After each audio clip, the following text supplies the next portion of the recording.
Bonjour, ici Damien Bernal pour hybridephoto.com. Je vous retrouve aujourd'hui pour une nouvelle vidéo de la série Astuces Fujifilm. Donc je vous apprends à utiliser vos Fujifilm de la meilleure des manières. Aujourd'hui, je voulais vous parler de la mesure de la lumière.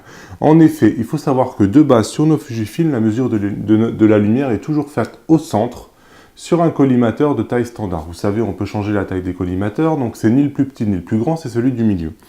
Mais j'imagine, si vous êtes comme moi, que vous modifiez votre collimateur pour décaler votre sujet un peu sur la gauche, pour avoir des images un peu dynamiques, vous respectez peut-être la règle des tiers, etc. Donc on est souvent amené à déplacer notre collimateur pour faire le point sur notre sujet, qui n'est pas toujours au centre de la photo. C'est même souvent déconseillé d'avoir un sujet au centre de la photo. Dans ce cas-là, la mesure de la lumière est toujours faite au centre. Donc surtout si vous prenez une mesure spot, donc c'est fait au centre. Donc ça c'est un problème dans lequel Fujifilm a mis un menu qui est très mal traduit, on ne comprend rien à ce que ça dit. Donc le menu, il est dans, quand vous cliquez sur la touche menu, il est dans configuration AF-MF. Donc configuration AF-MF. Et vous avez quelque chose qui s'appelle vert EA Spot et Zone Map.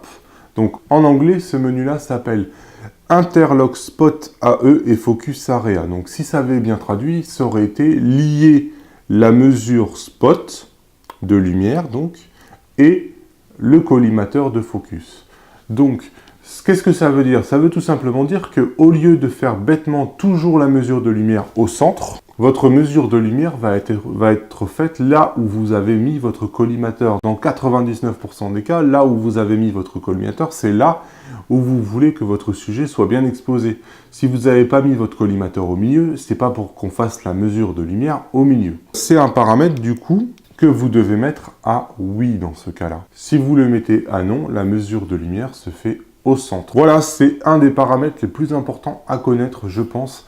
Je vois pas mal d'élèves qui viennent me voir en me disant que, notamment lorsqu'ils font des rafales par exemple, où la mesure de lumière va pouvoir être changeante entre les différentes rafales, et où votre sujet va se déplacer dans l'image, que l'exposition n'est pas toujours bonne. C'est vrai que c'est une source de photos gâchées à cause d'une mauvaise exposition, qui est quand même très très importante, puisque vous êtes là en train d'essayer de respecter la règle des tiers, vous mettez vos collimateurs sur les intersections, et pourtant, votre sujet n'est pas bien exposé. Donc voilà, c'est quelque chose qu'il faut connaître.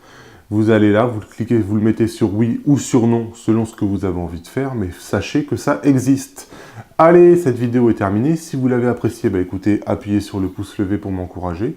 Moi, je vous retrouve demain dans une nouvelle vidéo. Sur hybridephoto.com, vous pouvez y aller.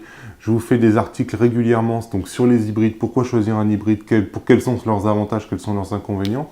Je vous fais découvrir un peu la gamme Fujifilm, je vous dis comment choisir un objectif, comment choisir un boîtier, je vous donne mon avis sur les différents matériels et je vous conseille dans leur utilisation.